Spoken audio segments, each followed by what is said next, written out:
সবে মাত্র একটা মেয়ে তার মাথায় চুল সব পড়ে গেছে।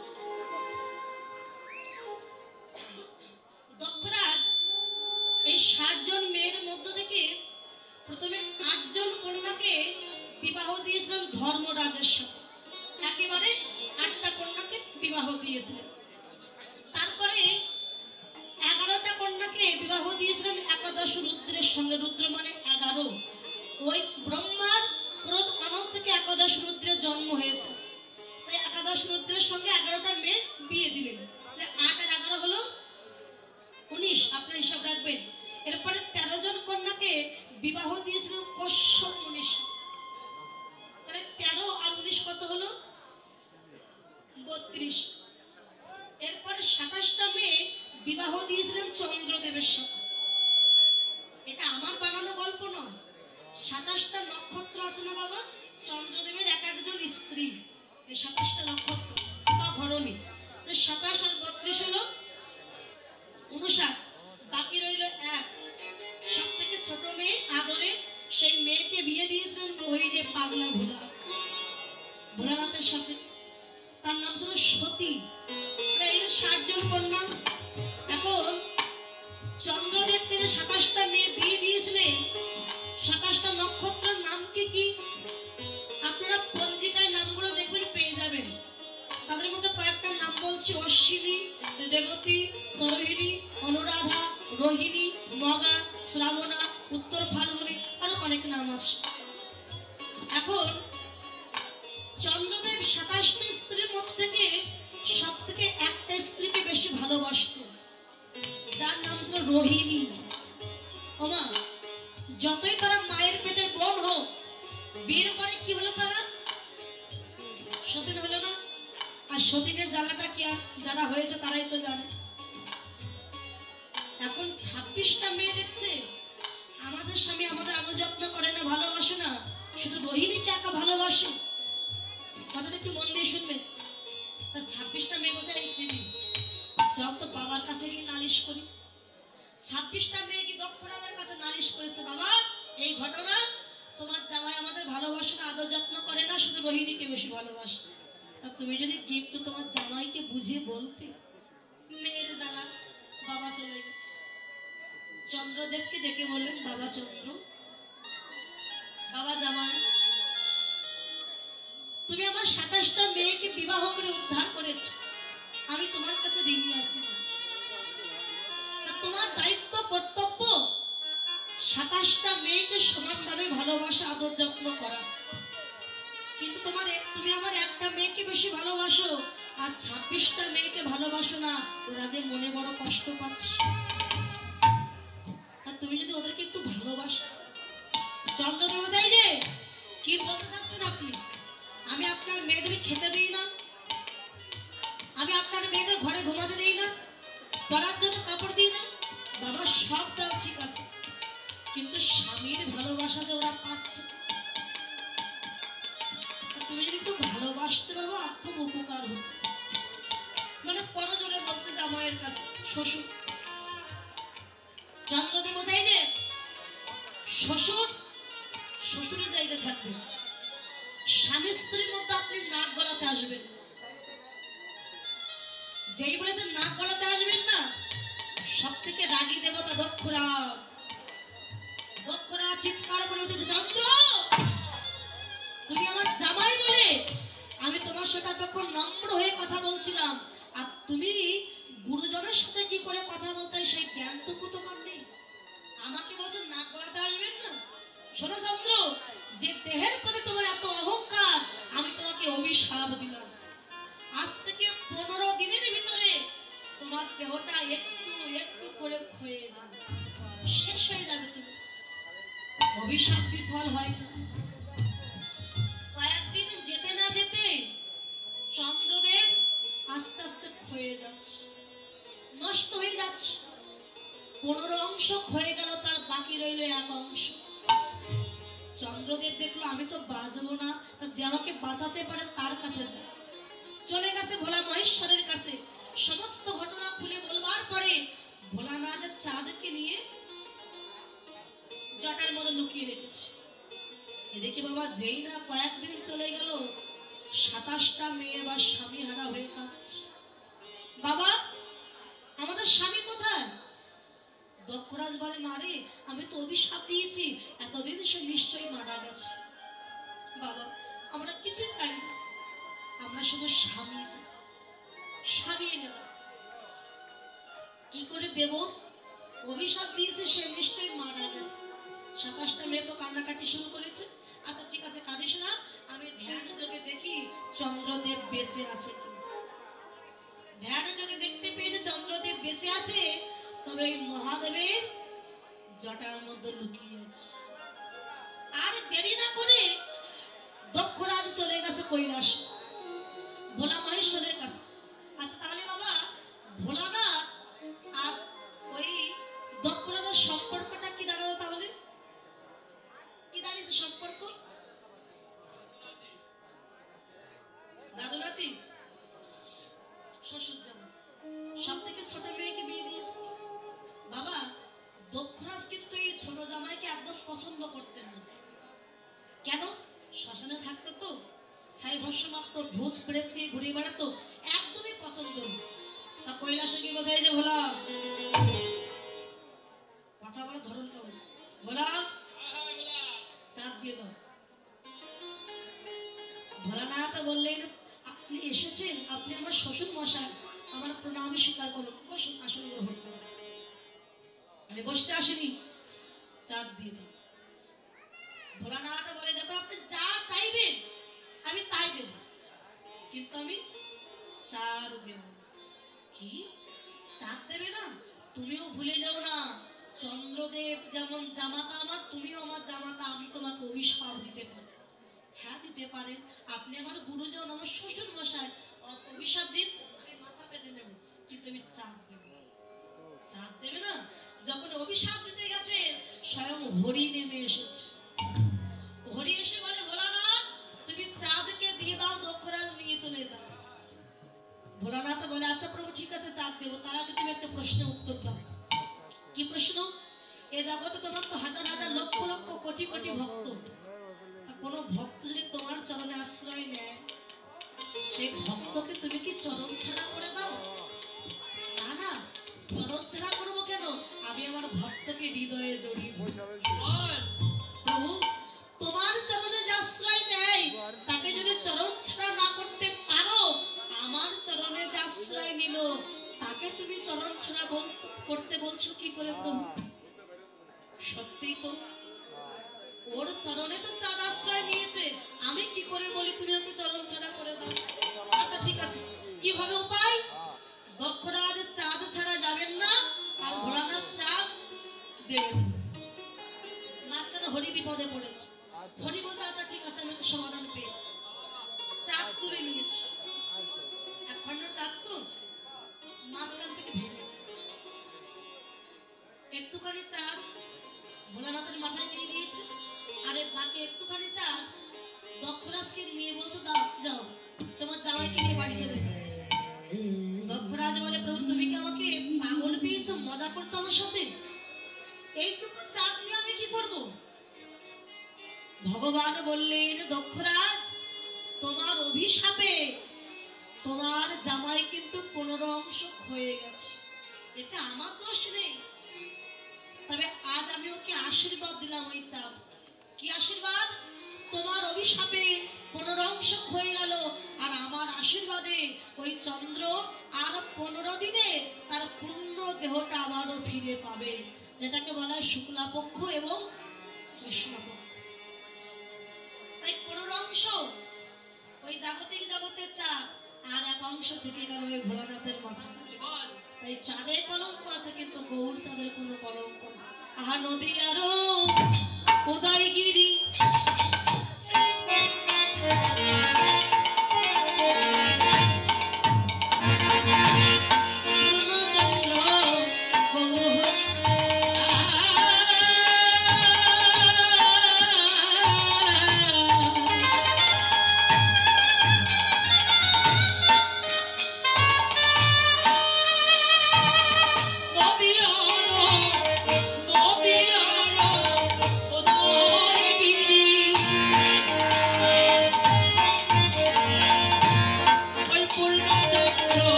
তপস্যা করতে যাব।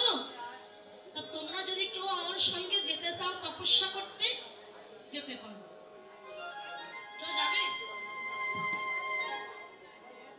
13টা কন্যা তখন ভেবে চিন্তে নিচ্ছে। আচ্ছা কেউ যাবে? শোনো, বনে গেলে কিন্তু তোমরা ওই রাজপ্রাসাদে থাকতে পারবে না, গাছের নিচে থাকতে হবে, বৃষ্টির জল পড়বে, রৌদ্রের তাপ পড়বে, সহ্য করতে হবে। কেউ যাবে? কেউ যেতে রাজি হলো। ও ঠাম্মা, এত কথা কি?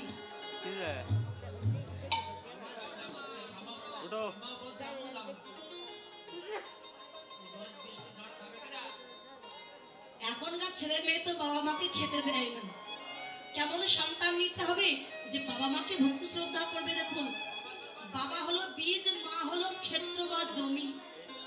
বীজ যদিও খারাপ হয়, জমির গুণে ভালো ফসল হয়, কিন্তু এই জমিটাই যদি খারাপ হয়, এই জমিতে কখনো ভালো ফসল ফলবে না।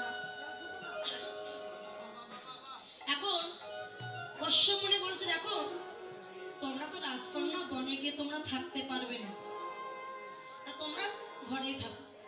তা একজন কন্যা, মানে তার প্রথম স্ত্রী অদিতি, সে বলছে, দেখো স্বামী, আমি তোমার সঙ্গে বনে যেতে রাজি।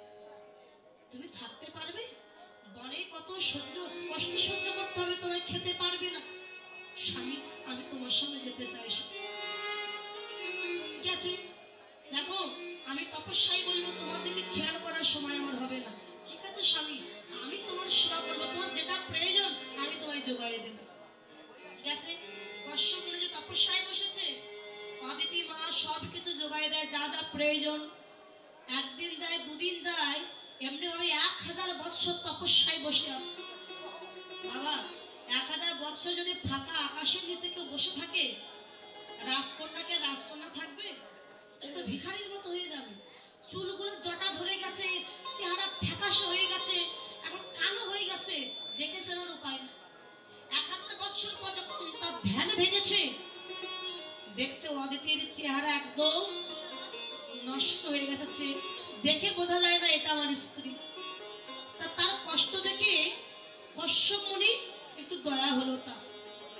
দেখো অদিতি, তুমি স্বামীর সেবা করেছো, স্বামীর সেবায় আমাকে সন্তুষ্ট করেছো, তা বলো তুমি কি চাও, বলো কি চাও? অদিতি বলে, প্রভু, নারী জন্মের একটাই সার্থকতা, কি? মা ডাক শ্রবণ করা। আমি সন্তানের মা ডাক শ্রবণ করতে চাই।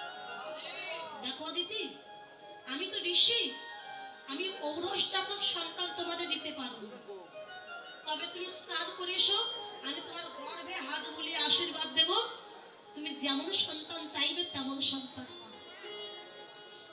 এখন গেছে স্নান করতে, স্নান করে ঘরে এসেছে, মানে তার কাছে ফিরে এসেছে, বলে তুমি কেমন সন্তান চাও? কেমন সন্তান চাইছে? দেখো অদিতি মা বলে, স্বামী আমাকে এমন সন্তান দাও যে সন্তানের জন্য আমার যেন জগৎ জোড়া নাম হয়।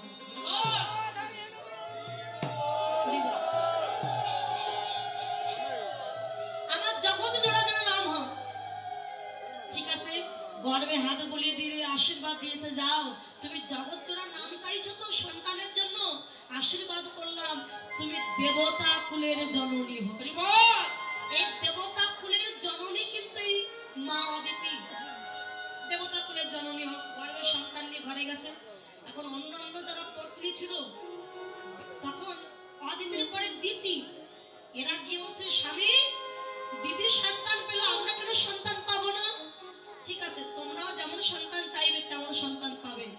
ওমা, দিদির হিংসায় জর্জরিত হয়ে দিদি বলে, স্বামী, তুমি তো অদিতিকে বর দিয়েছো, মানে দিদিকে বর দিয়েছো, আমার জন্য কি আর কিছু রেখেছো? বলে, তুমি যেমন সন্তান চাইবে তেমন সন্তান পাবে, বলো তুমি কেমন সন্তান চাও? ওমা, যতই তারা বোন হোক, সতীন তো, আর সতীনের সাথে কিন্তু একটু হিংসা হয়, তাই না? দিদি বলে, স্বামী, দিদি যদি দেবতা কুলের জননী হয়, তুমি আমাকে এমন সন্তান দাও যেন আমার সন্তান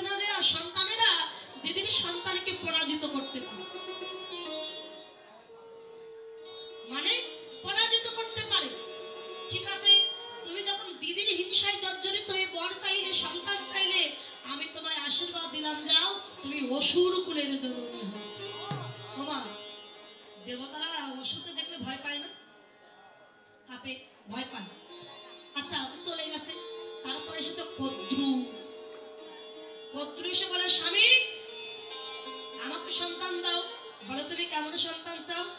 আমার জন্য কি আছে নাকি? সব তোরা দুইজন নিয়ে নিয়েছে, আমি আর কেমন সন্তান চাই?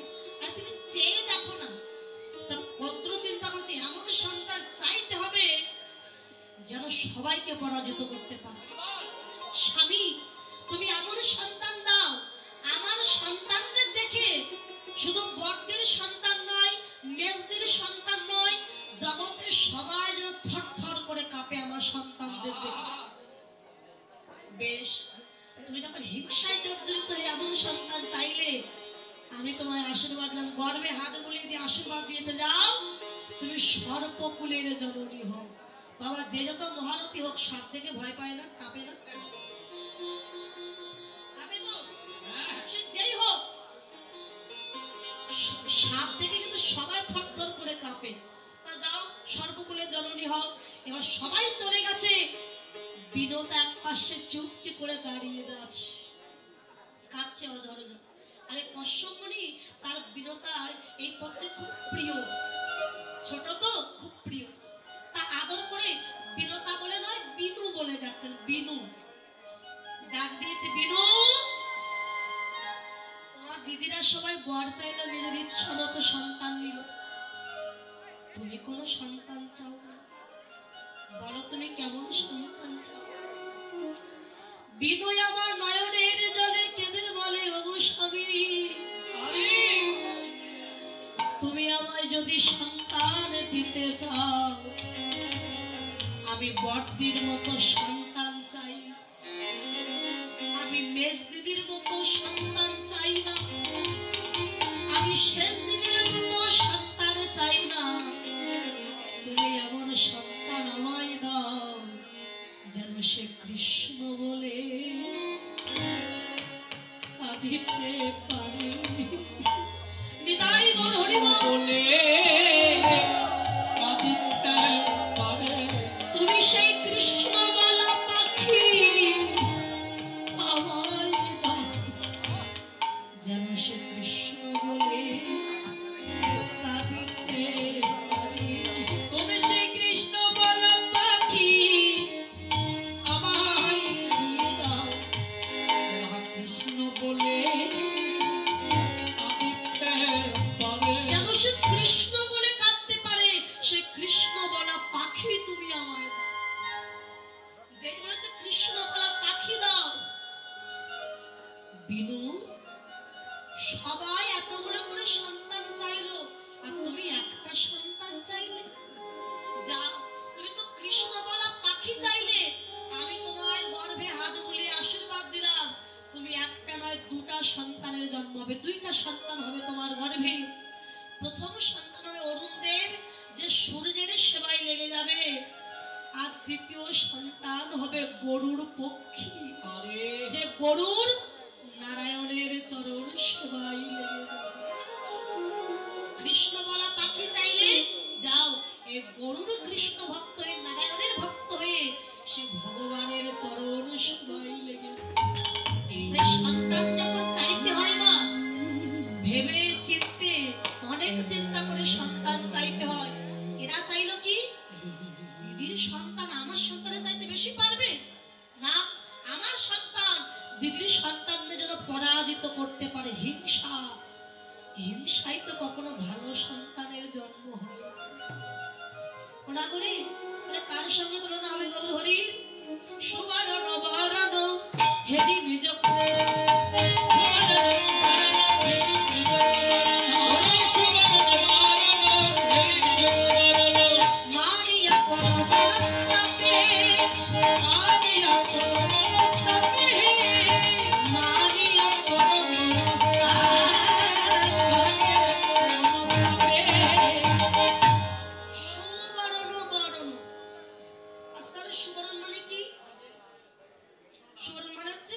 সোনা, তাই তো মা? তা যখন সোনার সঙ্গে তুলনা করেছে, নাগরী বলে না রে না, সোনার সঙ্গে তুলনা কেন? না, সোনায় খাদ আছে, খাদ না হলে অলংকার হয়, কিন্তু আমার গৌর সোনায় যে কোনো খাদ নেই। সোনার অলংকার যদি কেউ অঙ্গে ধারণ করে, তার কিন্তু অহংকার বেড়ে যায়। যেমন 5 ভরি কি 10 ভরি সোনা আছে, কিন্তু গৌরী সোনাকে যদি কেউ একবার হৃদয়ে ধরে ধরতে পারে তার সকল মান অভিমান দূরে চলে যায়। মান থাকে না। স্বর্ণালঙ্কার পরে আপনি রাস্তা দিয়ে একা একা হেঁটে যান, আপনার প্রতি লক্ষ্য থাকবে চোর ডাকাতে ছিনতাইকারী। কিন্তু তুলসীর মালা গলায় দিয়ে, হাতে জপের মালা নিয়ে, তিলক ধারণ করে আপনি রাস্তা দিয়ে কৃষ্ণ নাম গাইতে গাইতে যান, চোর ডাকাতের আপনার প্রতি লক্ষ্য থাকবে না, আপনার প্রতি লক্ষ্য থাকবে স্বয়ং ভগবানের। তাই জাগতিক জগতের সোনা, এই সোনা কখনো তুলনা হয় না। আচ্ছা, সোনা পাওয়া যায় কোথায় তাহলে? কোথায় পাওয়া যায় মা? পেছনে এত কথা বলছে, মাইক ফেল, মানে এই সাউন্ডের সাথে ওই সাউন্ড বেশি হচ্ছে। ওমা, সোনা পাওয়া যায় কোথায়? স্বর্ণকারের দোকানে, তাই তো? তাহলে মহাজন বলছে আমার গৌর হরি ও সোনা। তাহলে গৌর যদি সোনা হয়, গৌর সোনা কি দোকানে পাওয়া যায়? আবার তত্ত্বদর্শী বলে না, গৌর সোনাও দোকানে পাওয়া যায়। তবে কোন দোকানে জানো? বাস্তব জগতের দোকানে নয়, সোনা দোকানে দোকানে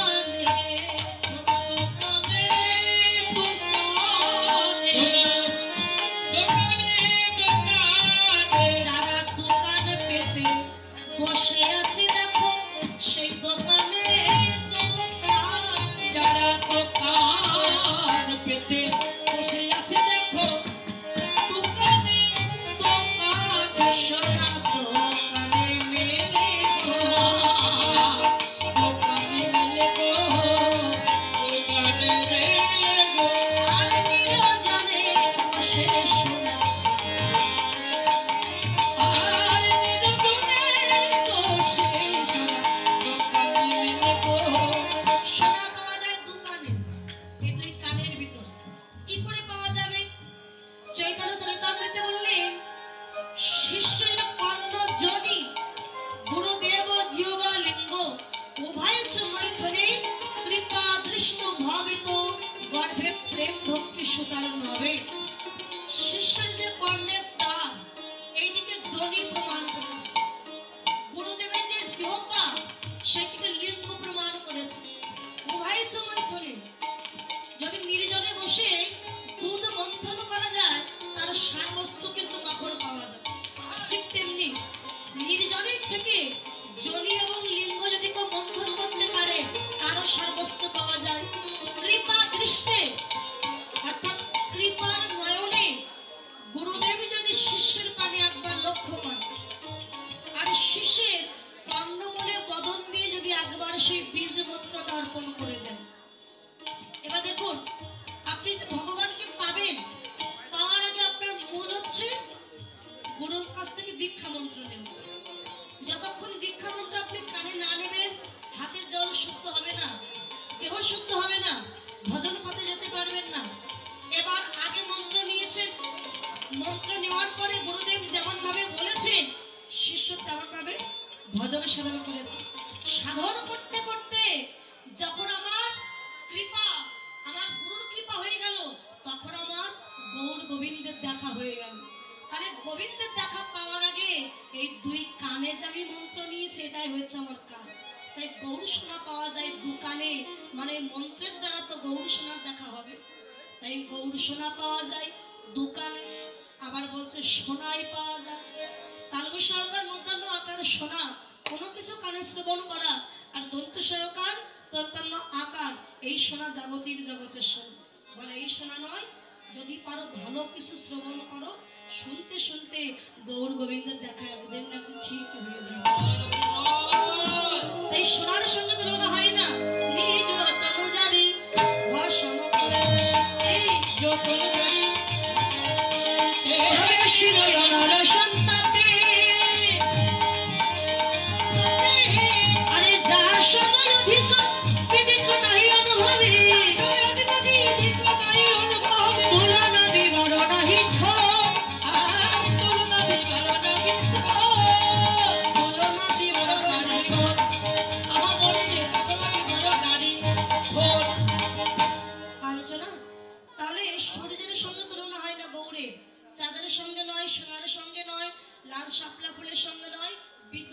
কারোর সাথে ও নয়। মানে জগতে এমন কিছু নাই যার সাথে আমার গৌরহরির তুলনা হবে। গৌরের তুলনা একমাত্র গৌরহরির কাছে। গোড়া রূপে যাই বলি হারি রে, বলি রে।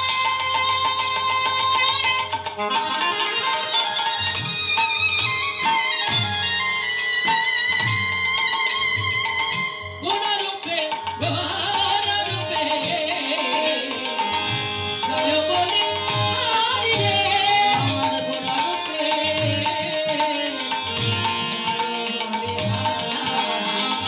গোড়ারূপে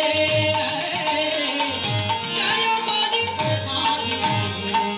জগদন নিত্য করে প্রভু জগদানন্দ ওহো জগদানন্দ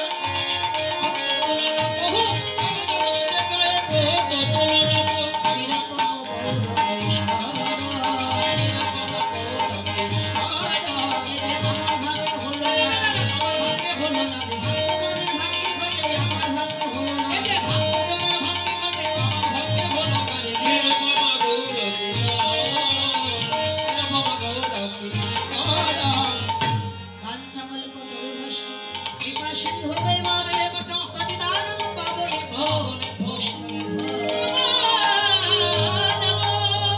বলে রাধা রানী কি, রাধা রানী কি, রাধা রানী কি। আর উলুধ্বনি মা, উলুধ্বনি সবাই মিলে উলুধ্বনি, উলুধ্বনি।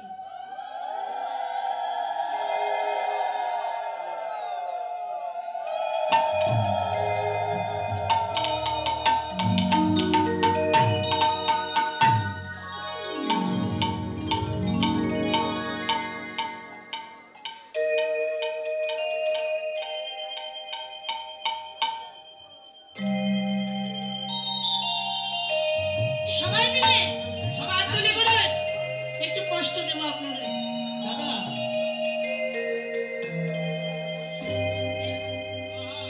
কৃষ্ণ কৃষ্ণ বলে ময়না, রাধা রাধা বল। কৃষ্ণ কৃষ্ণ বল ময়না, রাধা রাধা বল। এই কলিযুগে কৃষ্ণ না পথেরই সম্বল। এ কলিযুগে কৃষ্ণ না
গোস্বামী বা গুরু পাঠে সকলে এসেছি।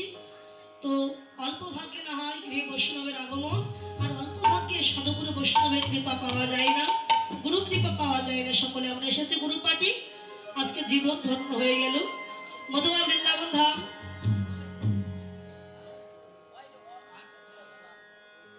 এই যে বৃন্দাবনের রায়ধনী বসে আছেন, অষ্টসখী গুণ এসেছে। এই যে অষ্টসখী গুণে গুণে সেই 8 জন সখী আছে।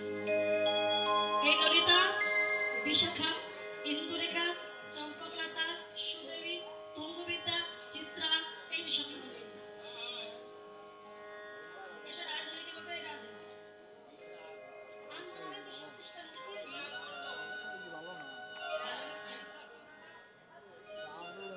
রায়ধনী বলে, তোরা এসেছিস সখী? আয়, আয়, আয়। কষ্ট হয়েছে। ও সখী, আমরা এই নির্জন নিষেধে কেন এসেছি জানিস? তুই গোবিন্দের কথা বা কৃষ্ণ কথা খুব ভালো বলতে পারিস, তুই না তোর বধূকে ভালোবাসিস। আজকে আমরা এসেছি নির্জন নিষেধে কৃষ্ণ প্রেমের কথা, ভালোবাসার কথা একটু শুনবার জন্য। রায়ধনী বলছে, এই সখী, প্রত্যেক দিন কৃষ্ণ প্রেমের কথা, ভালোবাসার কথা বলি। আজকে প্রেমের কথা নয়, ভালোবাসার কথা নয়, প্রেমের কথা নয়, আজকে আমি কৃষ্ণ রূপের কথা বর্ণনা করব। রূপের কথা বলবি, একটু সহজ করে বলিস, আমরা তো আগা ভোলা গোয়ালি নিয়ে কিছুই বুঝি না। সখী রে, রূপ দেখেছে একজন আর বলবে আরেকজন, মানে একের দেখা আর অন্যের বলা। যে দেখেছে সে যদি বলতে পারত, সব বলতে পারত, কিন্তু দেখেছে একজন আর বলবে আরেকজন। এখানে আপনারা এসেছেন, এখানে এসে যদি কোনো সুন্দর ভালো একটা মেয়ে কিংবা ছেলে আপনারা দেখেন, তা বাড়ি গিয়ে গল্প করবেন। জানেন দিদি, আমরা গিয়েছিলাম ওই গুরু আশ্রমে কীর্তন শুনতে, সুন্দর একটা ছেলে কিংবা একটা মেয়ে আমরা দেখেছি। এখন আপনি দেখেছেন কেমন আপনি বলতে পারবেন, পাশে যে আসেনি এখানে সেটি বলতে পারবেন? সে দেখেইনি সেটি বলবে। তা বলছে দেখেছে একজন, দেখেছে কে? নয়ন। বলবে কে? বদন। একের দেখা অন্যের বলা। আমি সব বলতে পারবো না, তবে কিঞ্চিত বর্ণনা করছে তোরা শ্রবণ কর। যমুনা থেকে জল নিয়ে যখন আমি তীরে উঠলাম, দেখলাম কদম্ব বৃক্ষ তলদেশে কৃষ্ণ লক্ষ্যটা গেছে আমার গোবিন্দে এই বদন। এই বদনটা দেখে কি মনে হলো জানিস? বদন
শুনলে কিন্তু আপনারা সব শেষ করে ফেলবেন। অবশ্য স্বাদ হয় না। ও মুখ মানে ওই যে বদন মণ্ডলে জ্যোতি দেখলাম, জিতি শারদ মানে শরৎকালীন পূর্ণিমা চাঁদের জ্যোতি সব থেকে বেশি রাস পূর্ণিমা। সেই শরৎকালীন পূর্ণিমার পূর্ণ চাঁদের জ্যোতিও যেন আমার এই গোবিন্দের বদন জ্যোতির কাছে যেন হার মেনে, যেন হার মেনেছে, যেন হার মেনেছে, যেন হার মেনেছে। বদন জ্যোতির কাছে জ্যোতি হার মেনে, ওই বদন জ্যোতির কাছে জ্যোতি হার মেনেছে। আমি জানো মনে অনুমনি বদন জ্যোতির কাছে জ্যোতি হার মেনে। আমি জানো অনুমানি বদন জ্যোতির কাছে জ্যোতি হার মেনেছে।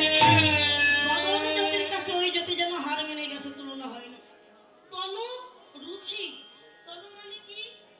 দেহ, রুচি মানে কান্তি, তরুণ তমাল, বৃন্দাবনে তমাল বৃক্ষ ছিল, তমাল কালো, আর কৃষ্ণ কালো। কি তাই তো না? আমরা বলি না কৃষ্ণ কালো, কৃষ্ণ কালো নয়, তার অঙ্গের বরণ কচি আমের মতো পিত্ত রং। কৃষ্ণ কালো নয়, তবে আমরা আমাদের নয়ন দিয়ে কৃষ্ণকে কালোই দেখতে পাই। কৃষ্ণের যে অঙ্গের জ্যোতি, সহস্র সূর্যের যে জ্যোতি, কৃষ্ণের অঙ্গের জ্যোতি ঠিক তেমন। তবে আমরা কালো দেখি কারণ এর কারণটা কি? দেখুন, আপনি সূর্যের দিকে তাকিয়ে থাকবেন 5 মিনিট কিংবা 10 মিনিট, 1 মিনিটে তাকিয়ে থাকুন, তাকানোর পরে আপনি যেদিকেই তাকাবেন কেমন লাগবে? অন্ধকার লাগবে, কালো দেখা যাবে, চোখ ঝাপসা হয়ে যাবে। তাহলে একটা সূর্যের দিকে তাকালে যদি চোখটা অন্ধকার দেখা যায়, কৃষ্ণ হলো অনন্ত কোটি সূর্য সম। অনন্ত কোটি সূর্যকে এক করলে যে জ্যোতি, কৃষ্ণের জ্যোতি ঠিক তেমন। সেই কৃষ্ণের দিকে তাকালে আমরা আমাদের চর্মচক্ষু দিয়ে তাকে তো অন্ধকার কালোই দেখতে পাবো, বিমান জ্যোতি আর দেখা যাবে না, অন্ধকার কালো দেখা যাবে। এই তো সখিনী, তমাল বৃক্ষ কালো, সে তমালের চাই তো কৃষ্ণ কালো আমি দেখলাম। যমুনার কুলে গিয়ে আমি 24টি চাঁদ দেখি না, আমি সাড়ে চাঁদ দেখি না, আমি সাড়ে 40টি চাঁদ দেখি না।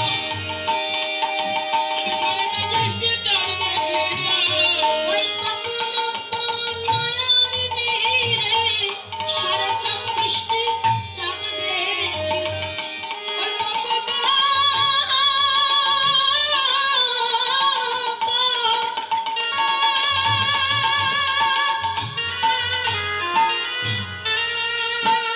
তনয় দিনে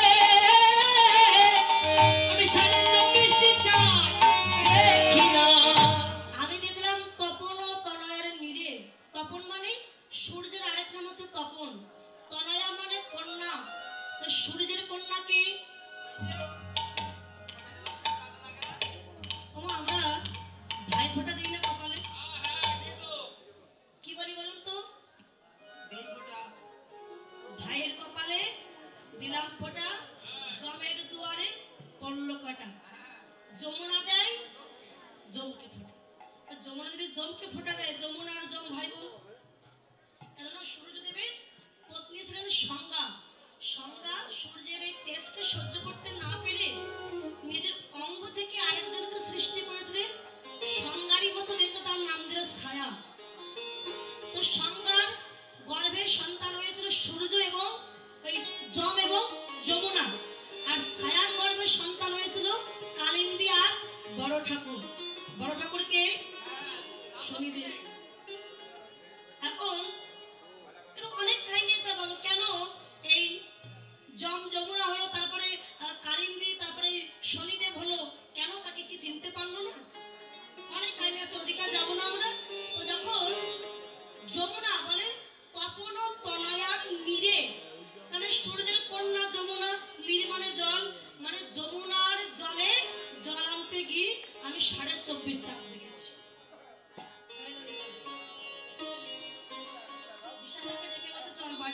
কেন বাড়ি চলে যাবো কেন? আমরা জানি আকাশে একটা চাঁদের উদয় হয়, সেখানে 22 নয়, 23 নয়, 24 নয়, 24.5 চাঁদ দেখেছি। সত্যি কি 24.5 চাঁদ দেখলে তুই রাধে? বলে হ্যাঁ দেখলাম। 24.5 চাঁদ কোথায় দেখলাম জানিস? বল। চাঁদের গাছে চাঁদের পাতা চাঁদের ফুল আর ফলে চাঁদের গাছে চাঁদের পাতা চাঁদের ফুল আর ফলে এমন কোনো দেখি নাই সই চাঁদের গাছে এমন কোনো দেখি নাই চাঁদের গাছে চলে কপালে কত চাঁদ দেখি লাগে ধার কপালে কত চাঁদ দেখি লাগে ধার তাহা দেখি যুবতীর মন রইল ভালো তাহা দেখি যুবতীর মন রইল ভালো। দেখলাম যমুনার করে একটা চাঁদের গাছ দাঁড়িয়েছে। এই গাছে চুলের ডাগা থেকে নখের ডাগা পর্যন্ত 4.5 ফিট চাঁদ দাঁড়িয়েছে। ভালো করে বল তো একটু শুনি। শোন, কৃষ্ণ যখন ললিত বঙ্কিমঠামে করে বাঁশি নিয়ে দাঁড়িয়েছিল, আমার লক্ষ্য গেছে গোবিন্দের এই নখ পান। এক একটি নখের এত সুন্দর জ্যোতি, হঠাৎ দেখলে মনে হয় নখ নয়, এক একটি নখ যেন এক একটি পূর্ণ চাঁদ ও সদৃশ। বাম হাতে 5টি নখপান, দক্ষিণ হাতের 5টি নখপান দেখে মনে হলো আমার গোবিন্দের হাতে 10টা চাঁদের উদয় হয়েছে। বেশ চরণ পানে লক্ষ্য করলাম, 2 চরণে 5 5 10টি নখ দেখে মনে 10টি চাঁদ। এত সুন্দর নখগুলো জ্যোতি বাইর হচ্ছে। হাতে 10 পায়ে 10 হলো 20। আর চাঁদ কোথায়? এই 2 নয়ন। এই, নয়ন আমার চাঁদ হলো কি করে? ওমা, আপনি আলোর দিকে লাইটের দিকে তাকিয়ে থাকুন, দেখবেন আপনার নয়নের মনের ভিতরে লাইটটা দেখা যাবে। আর কৃষ্ণ যখন আর নয়নে তাকিয়ে আছে মনে করে ওই চাঁদের জ্যোতি আমার গোবিন্দের 2 মনের ভিতর দেখা যাচ্ছে।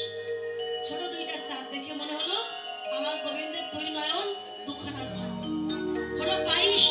আর চাঁদ কোথায়? দেখলাম এখানে দুখানা চাঁদ উঠেছে। এখানে তো খানা চাঁদ উঠেছে। তাহার আলো আলো ওই যাহা বলো আলো করে এখানে তো খানা চাঁদ উঠেছে। এই যে বন্ড দেশ, এখানে দুখানা চাঁদের উদয় হয়েছে। আচ্ছা কি করে হলো একটু বুঝি বল। এই যে গোবিন্দের বন্ড দেশ এত তৈলাক্ত, মানে তেলের মতো চিক চিক চিক চিক করছে, তার উপরে চাঁদের জ্যোতি যখন পড়েছে তখন যেন আরো বেশি চিক চিক চিক চিক করছে। এটা দেখে মনে হয় দুখানা চাঁদের উদয় হয়েছে এই বন্ড দেশ। হলো 24। আর অর্ধচন্দ্র কোথায়? হয়তো না গোবিন্দের ললাট মানে কপাল, কপালের উপরি ভাগে চূর্ণ চূর্ণ বক্র কুন্তল রাশি। কুন্তল মানে চুল, বক্র মানে বাঁকা, চূর্ণ মানে ছোট। আমার গোবিন্দের কপালের উপরে কোচকানো কোচকানো